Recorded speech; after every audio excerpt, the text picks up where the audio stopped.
She entered the marble mansion with her head held high, midnight skin glowing under crystal chandeliers, refusing to bow before the woman who summoned her to be mocked. But it wasn't the Mafia wife's cruelty that stole her breath, it was him. Kang Min-ho, Seoul's most feared crime lord, stood frozen across the room, his dark eyes locked on her like she'd shattered something inside his chest he didn't know could break. The air turned electric, dangerous, impossible, and in that single moment everything changed. Welcome to Afro-Korean romance, where love has no borders. If you believe in love, please like, comment, share, and subscribe for more Afro-Korean romance stories. Risie had been working at the Kim estate for exactly 3 weeks when the summons came. Mrs. Kim, the elegant but cruel wife of one of Seoul's most powerful underground figures, had called her to the main drawing room at precisely 8 in the evening. Risie knew what this was. She'd heard the whispers from the other staff, how Mrs. Kim enjoyed humiliating those she considered beneath her, especially the foreign workers who didn't look like everyone else. But Risie refused to be broken. She smoothed down her simple black uniform, checked her reflection in the hallway mirror, and lifted her chin. Her dark skin seemed to glow under the estate's dim lighting, her curvy figure moving with natural grace as she walked toward her judgment. When she pushed open the heavy doors, she found Mrs. Kim surrounded by 3 other wealthy women, all holding champagne glasses and wearing expressions of anticipated entertainment. "Ah, there she is," Mrs. Kim said in Korean, her voice dripping with false sweetness. "Our exotic new addition." Risie understood every word. She'd been studying Korean for 2 years before arriving in Seoul, though she rarely let anyone know she was fluent. But before Mrs. Kim could continue her performance, a door on the opposite side of the room opened. And he walked in. Kang Min-ho had only come to the Kim estate to collect a debt. He had no interest in his associate's petty domestic theater. At 32, he'd built an empire that stretched across 3 countries, commanded loyalty through fear and respect, and never let anything distract him from business. Until her. The moment he stepped into that room and saw her standing there, bathed in chandelier light, her chin raised in defiance despite being surrounded by vultures, something cracked open inside his chest. She was breathtaking. Not in the delicate, porcelain way he'd grown accustomed to, but in a way that hit him like a physical blow. Her skin was the color of midnight, smooth and luminous. Her body curved in ways that made his hands itch to touch, to claim, to worship. But it was her eyes, those fierce, intelligent, wounded eyes, that reached inside him and grabbed hold of something he thought he'd killed years ago. His heart. She looked directly at him, and the world stopped. Risie felt the air leave her lungs. The man who'd entered was tall, broad-shouldered, dressed in an immaculate black suit that probably cost more than she'd earned in her entire life. His face was sharp and beautiful in that dangerous way, high cheekbones, strong jaw, eyes so dark they looked almost black. His presence filled the entire room, making everyone else seem like shadows. And he was staring at her like she was the only person who existed. Mrs. Kim's voice cut through the tension. "Min-ho SSI, you're early. I was just about to." "Send her away," he said quietly, his voice deep and commanding. He hadn't looked away from Risie. "Everyone else leaves, now." The room fell silent. Mrs. Kim's face flushed with embarrassment and rage, but she didn't dare disobey. Within minutes, she and her cruel friends had scattered, leaving only Risie and the man whose gaze was burning holes through her skin. "What's your name?" he asked in perfect English, his accent making the words sound even more intimate. "Risie," she managed, her voice steadier than she felt. "Risie," he repeated, like he was tasting her name on his tongue. "I'm Kang Min-ho, and you're coming with me." The next day, Risie found herself installed in a luxury apartment in Gangnam with a contract that made her head spin. She was no longer a maid. She was now Min-ho's personal assistant, though he'd made it clear she wouldn't actually be assisting with anything yet. He just wanted her close, protected, away from people like Mrs. Kim.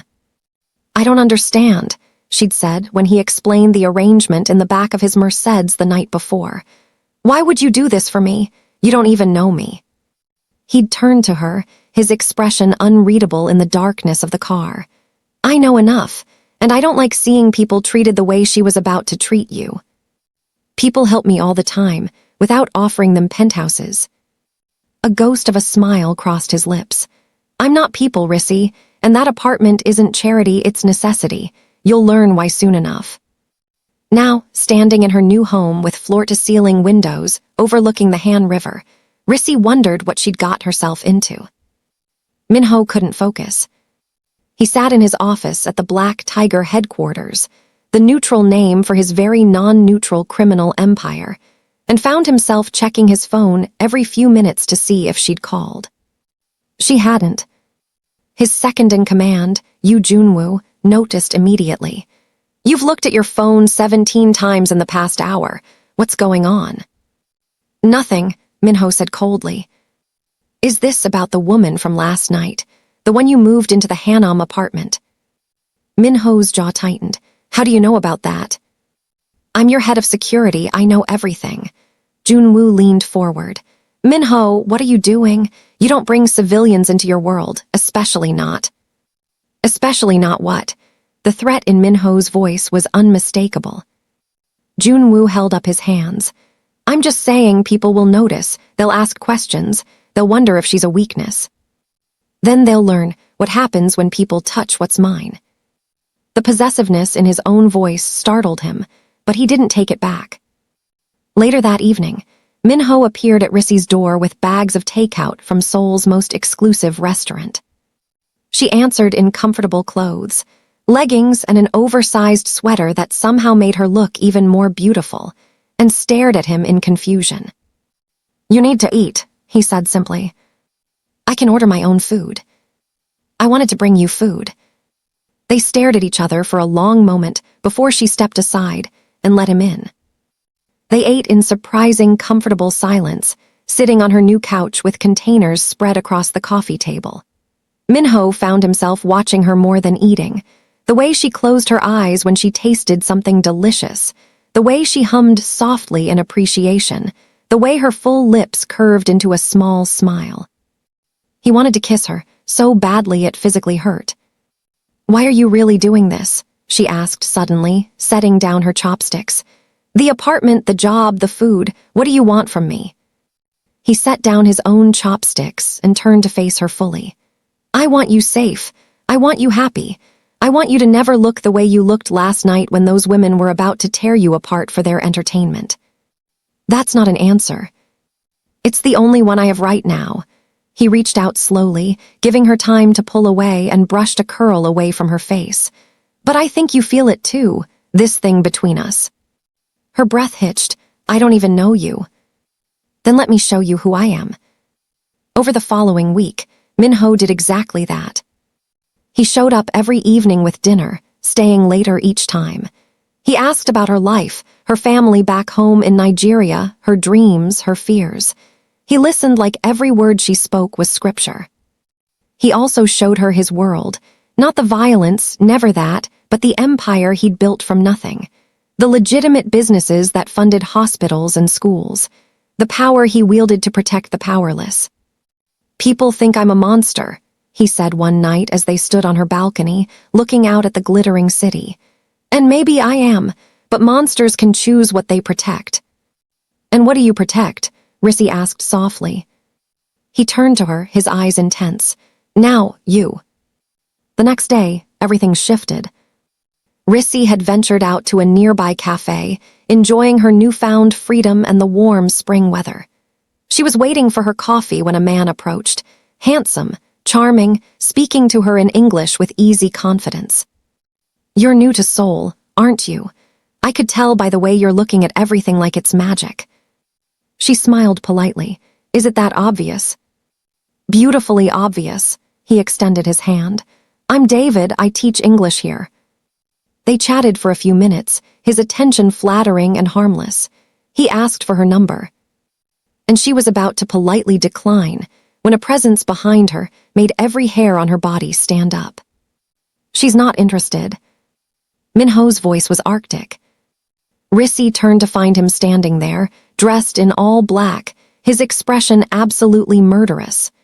David took one look at him and quickly excused himself, practically running out of the cafe. "What was that?" Risie demanded, anger flashing through her. "You can't just—" "Come with me." It wasn't a request. He took her hand, the first time he'd really touched her, and led her outside to where his car was illegally parked. The moment they were inside the privacy of the backseat, he turned to her with eyes blazing. "Do you have any idea what it did to me, seeing him look at you like that, seeing you smile at him? He was just being friendly." "I don't care." Min-ho's hands clenched into fists. "I don't want other men being friendly with you. I don't want them looking at you, talking to you, thinking they have any right to your attention." "You don't own me, Min-ho." "I know," his voice cracked slightly. "But God, Risie, I want to so badly I can barely breathe. From the moment I saw you, something in me just claimed you. I know it's insane. I know I have no right, but I can't stop it." The raw honesty in his confession stole her anger. "I'm scared of you," she whispered. "Of how you make me feel. I've never experienced anything like this." "I'm scared too." He reached out and cupped her face with surprising gentleness. "But I've never been more certain of anything in my life. You're mine, Risie, and I'm yours. Tell me you feel it too." She did. God help her, she did. Instead of answering with words, she leaned forward and kissed him. The kiss exploded between them like lightning.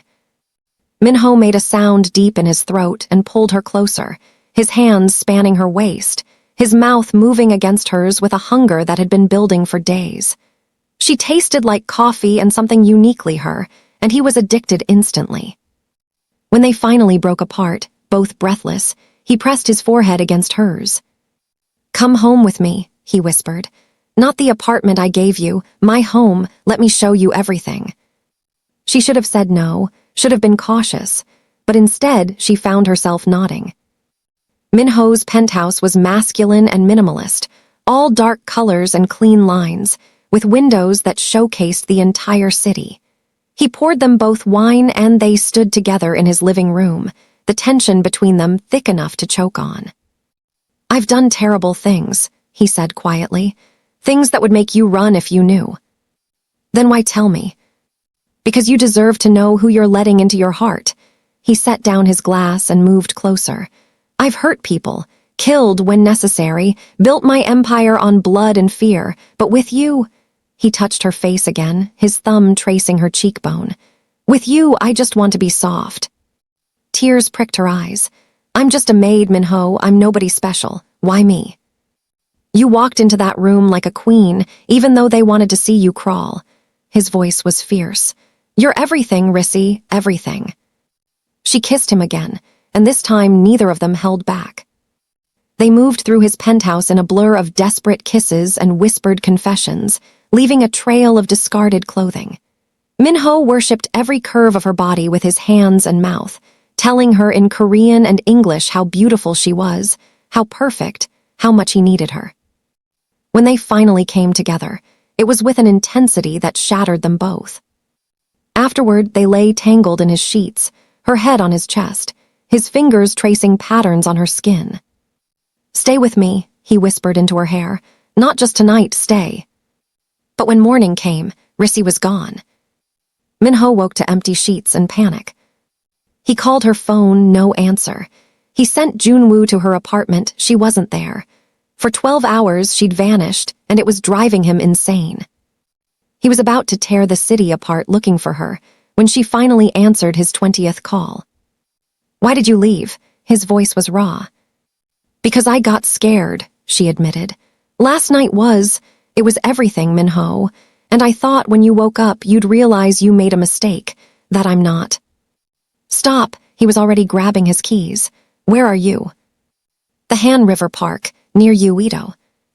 "Don't move, I'm coming to get you." He found her sitting on a bench, staring at the water.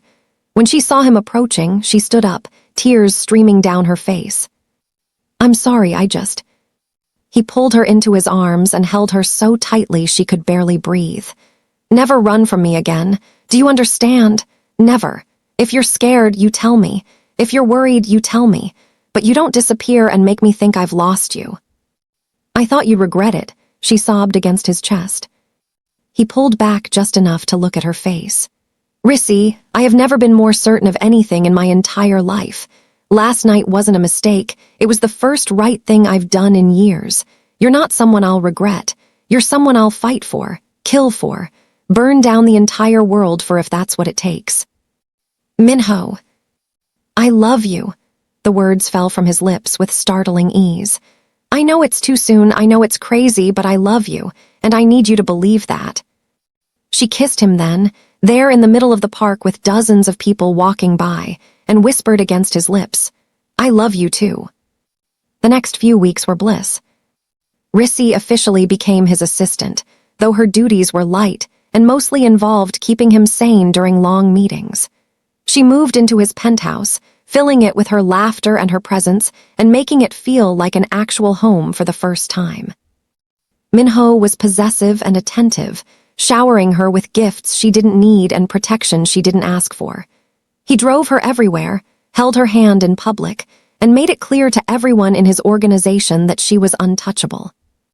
You're spoiling me, she said one evening as he presented her with diamond earrings. Good, he kissed her neck. I plan to spoil you for the rest of our lives. The rest of our lives? He pulled back to look at her seriously.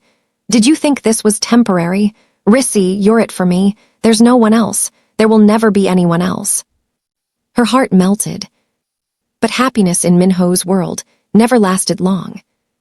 A few days later, news reached them that the Jade Serpents, a rival organization Min-ho had been at war with for years, had discovered his weakness.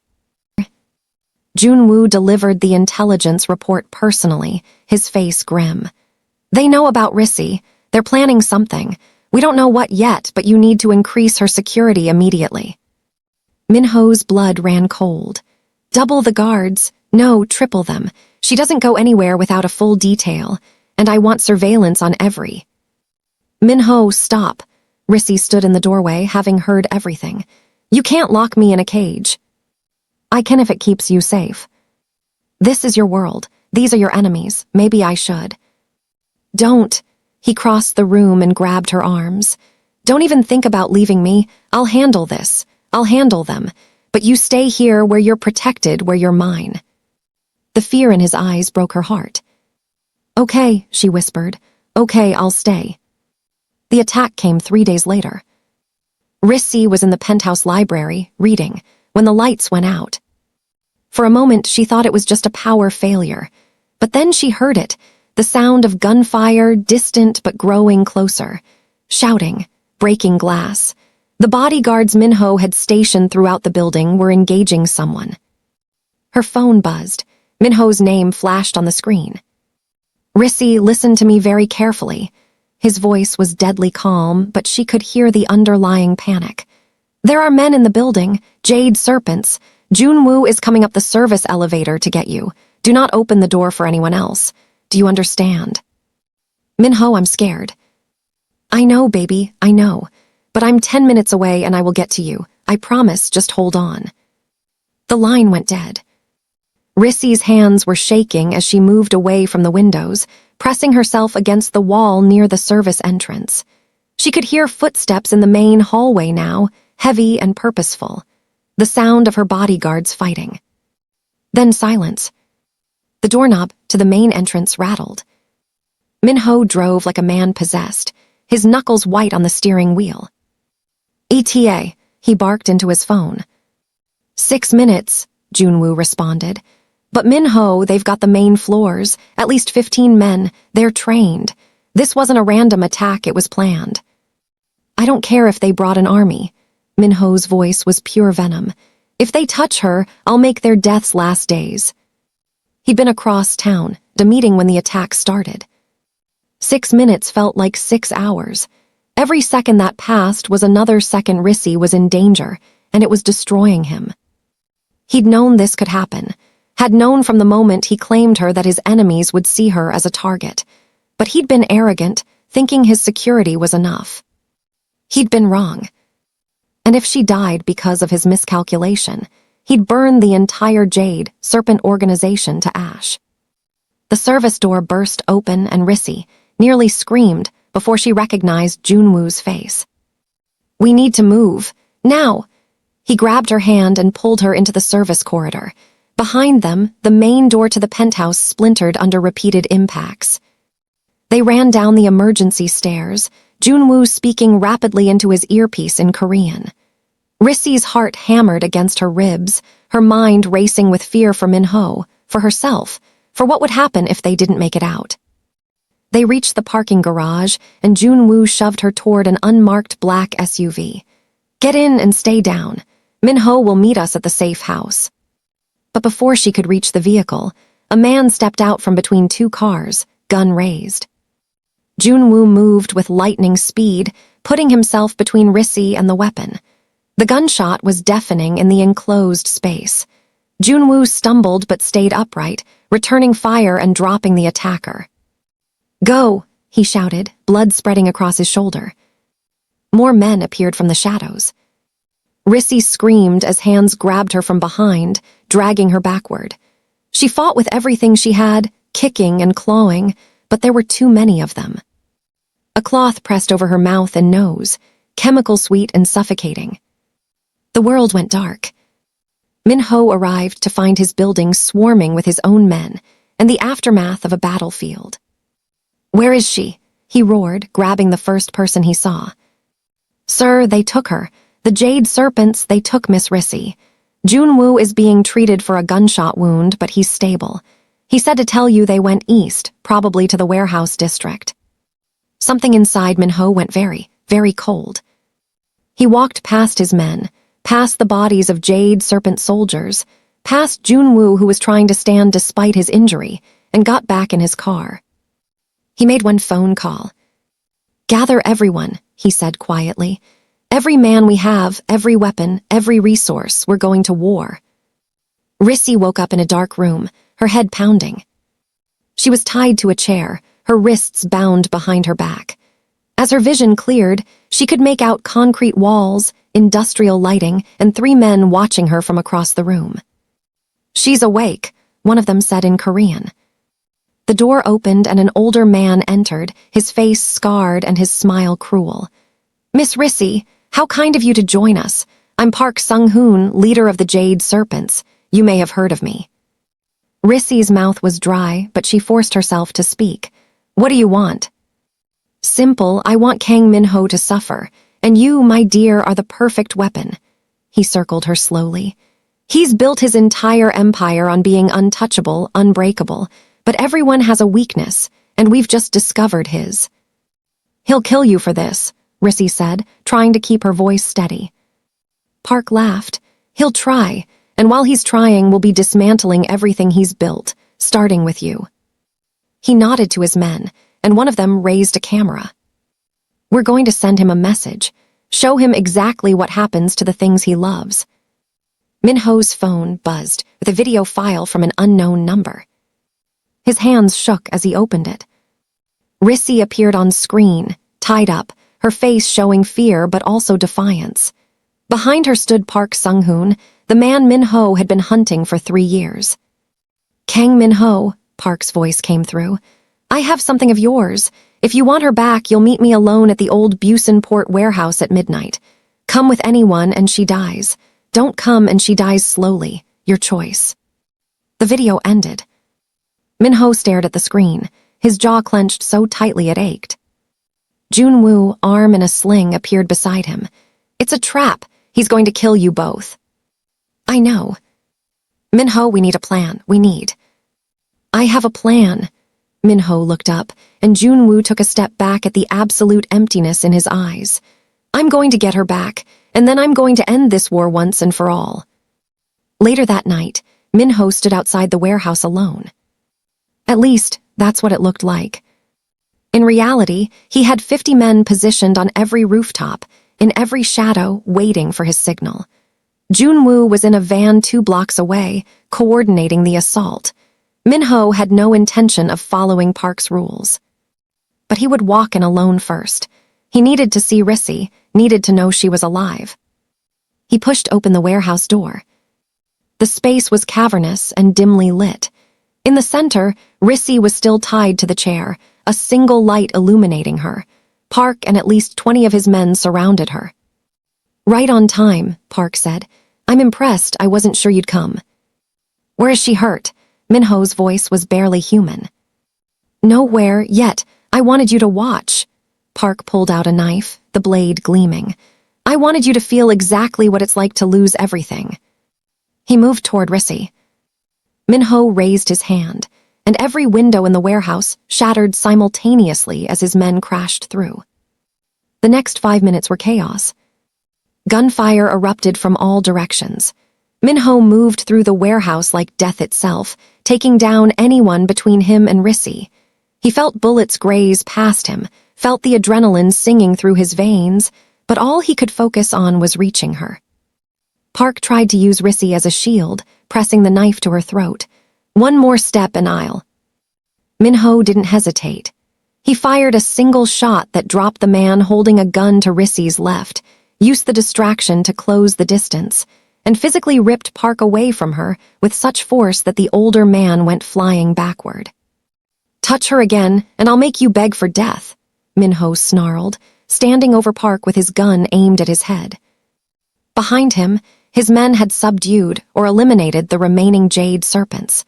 Junwoo appeared and quickly cut Risie's bonds.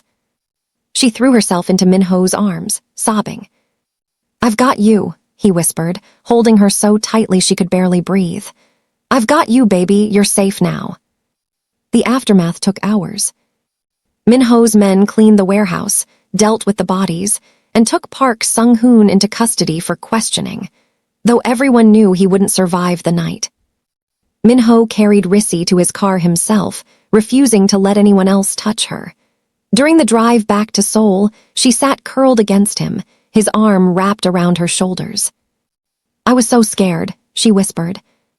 "I know, I'm sorry. This is my fault." "No," she looked up at him fiercely. "This is their fault, the people who hurt us, not yours." He kissed her forehead, her cheeks, her lips. "I can't lose you, Risie. I can't. You're everything to me." "You're not going to lose me. I'm right here." But even as she said it, she could see the fear in his eyes that hadn't been there before, the terror of how close he'd come to losing her.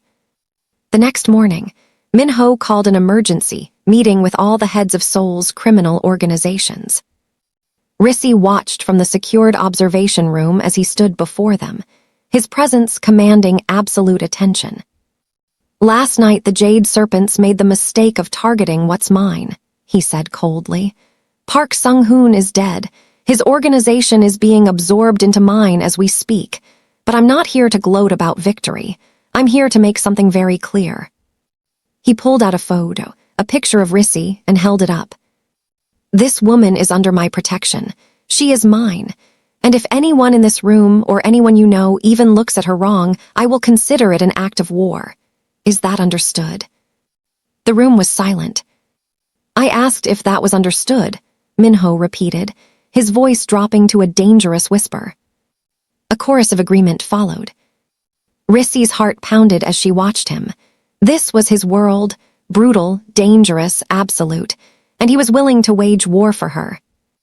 That evening, they sat together on his penthouse balcony, watching the sunset paint the city gold. "Do you regret it?" Min-ho asked quietly. "Being with me after everything that's happened?" Risie was quiet for a long moment. "I'm not going to lie and say I'm not scared. What happened last night was the most terrifying experience of my life. But regret being with you?" She turned to face him. "Never. You're the best thing that's ever happened to me, Min-ho, even with all of this. You deserve better than my world." "Maybe, but I don't want better, I want you." He pulled her into his lap, his arms wrapping around her waist. "Then marry me." Risie's breath caught. "What?" "Marry me," he repeated. More firmly this time. "I don't have a ring yet. I'll buy you a dozen rings, whatever you want. But I need to know you're mine in every way possible. I need the world to know that you're not just my girlfriend or my assistant. You're my wife, my family, the person I would burn everything for." Tears streamed down her face. "Yes, God, yes, Min-ho, I'll marry you." He kissed her then, deep and desperate and full of promise. 3 months later, they married in a private ceremony on Jeju Island. Only their closest friends attended. Junwoo, whose shoulder had healed completely, stood as Min-ho's best man. A few of Risie's friends from the Nigerian community in Seoul served as her bridesmaids. Min-ho wore a traditional black suit, but Risie had chosen a dress that honored both her heritage and her new home, white lace with African print accents in crimson and gold. When Min-ho saw her walking down the aisle, tears actually filled his eyes. "You're the most beautiful thing I've ever seen," he whispered when she reached him. "And you're mine," she whispered back. They exchanged vows in both English and Korean, promising to love each other through danger and peace, through fear and joy, through everything life would throw at them. When the officiant pronounced them married, Min-ho kissed her like he was claiming her all over again, and the small crowd erupted in applause. The reception was intimate and warm, nothing like the cold, formal affairs Min-ho usually attended. He danced with his new wife under strings of lights, holding her close, whispering all the things he loved about her into her ear, until she was laughing and crying at the same time. "I can't believe I get to keep you," he murmured. "Forever," she promised. Later, when they were alone in their honeymoon suite, he made love to her with a tenderness that made her forget every moment of fear and pain that had brought them to this point.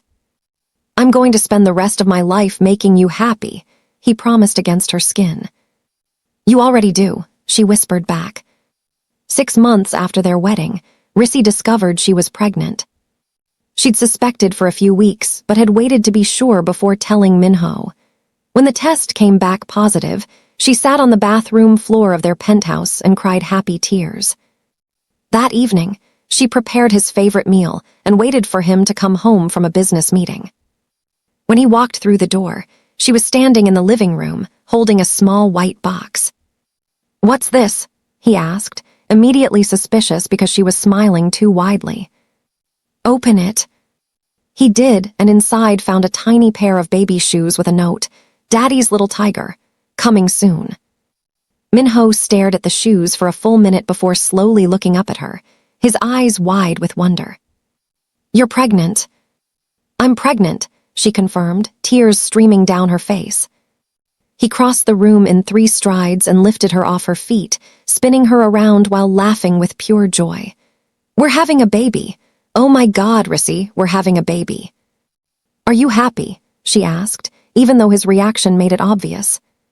"Happy, He set her down gently and cupped her face. "I'm terrified and thrilled and so in love with you I can barely stand it. You're giving me a family, a real family, something I never thought I'd have. You're going to be an amazing father." "I'm going to try." He kissed her softly, then knelt down and pressed a kiss to her still flat stomach. "Hey, little one, your daddy's already in love with you, and I promise I'm going to protect you and your mother with everything I have." The pregnancy brought unexpected changes. Min-ho became even more protective, if that was possible. He worked from home more often, attended every doctor's appointment, and read every pregnancy book he could find. He talked to their baby constantly, telling stories in Korean and English, playing music, promising the world. Risie bloomed under his attention and care. Her body changed and curved even more, and Min-ho worshipped every new inch of her, telling her daily how beautiful she was, how perfect, how much he loved watching their child grow inside her. "You're going to spoil this baby rotten," she said one evening as he assembled the 3rd expensive crib he'd purchased because he couldn't decide which one was safest. "Absolutely," he agreed without shame. "And I'm going to spoil you both forever." "We're already spoiled." "Not enough, never enough." On a warm spring evening, exactly 1 year after the night they met, Min-ho surprised Risie with a renewal of their vows. He'd arranged everything, a beautiful garden ceremony, their closest friends, flowers everywhere. Risie, 7 months pregnant, wore a flowing white dress that accommodated her growing belly and made her look like an angel. "We're already married," she'd said when he told her about the plan. "I know, but I want to marry you again, and again, as many times as you'll let me. I want to keep choosing you, publicly and privately, for the rest of our lives." So they stood together in that garden, her hands in his, and spoke new vows. "1 year ago, you walked into my life like a queen," Min-ho said, his voice thick with emotion. "And you shattered everything I thought I knew about myself. You made me want to be better, softer, more human. You gave me love when I didn't deserve it, forgiveness when I needed it, and now you're giving me a family I never dreamed I could have. I promise to spend every day of the rest of my life earning the gift of being your husband." Risie was crying openly. "1 year ago, I walked into that mansion expecting humiliation, and instead I found you. The man who saw me when everyone else wanted me invisible. The man who protected me, cherished me, fought for me. You're not a monster, Min-ho. You're my hero, my love, my home. And I can't wait to spend the rest of forever showing you just how much you mean to me." They kissed as the sun set behind them, their baby moving between them as if in celebration. 3 months later, Risie went into labor.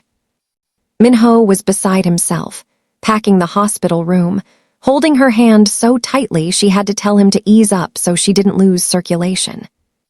"You're doing so well, baby," he kept saying. "So well, I love you so much. If you don't stop hovering, I'm going to murder you," she panted between contractions. He kissed her forehead. Okay, I'll try to calm down." He did not calm down. But 16 hours later, when their daughter was born, tiny and perfect and screaming with healthy lungs, Min-ho wept openly. "She's perfect," he whispered, staring down at the baby in his arms like she was the most precious thing in the universe. "She looks just like you." "She has your eyes," Risie said softly, exhausted but radiant. They named her Jae-hyun, meaning wisdom and grace. And as Min-ho held his daughter and sat beside his wife, he felt something he'd never experienced before. Complete and utter peace. The Kim estate, the place where it all began, had been converted into a children's hospital, funded entirely by Kang Min-ho. Risie stood in the main drawing room, where she'd once been summoned for humiliation, now transformed into a bright, cheerful waiting area full of families and hope. Their daughter Jae-hyun toddled around, chasing after Jun-woo, who had become her favorite uncle. Risie was pregnant again, her hand resting on her growing belly as she watched her chaotic, beautiful family. Min-ho came up behind her, wrapping his arms around her waist and resting his chin on her shoulder. "Thinking about that night?" he asked softly. "Always," she admitted. "It changed everything." "You changed everything," he corrected. "You walked in like a queen and you conquered a king." She turned in his arms to face him. "I love you, Kang Min-ho." "I love you more, Mrs. Kang," he kissed her softly. "Thank you for saving me. Thank you for choosing me." Their daughter squealed with laughter as Jun-woo pretended to be a monster, and Min-ho smiled, a real, genuine smile that transformed his entire face. This was happiness, real, complicated, hard-won happiness. And it had all started with one impossible moment when their eyes met across a room, and something broke open inside him that could never be closed again. Love. Pure, consuming, dangerous, beautiful love. And it had conquered everything.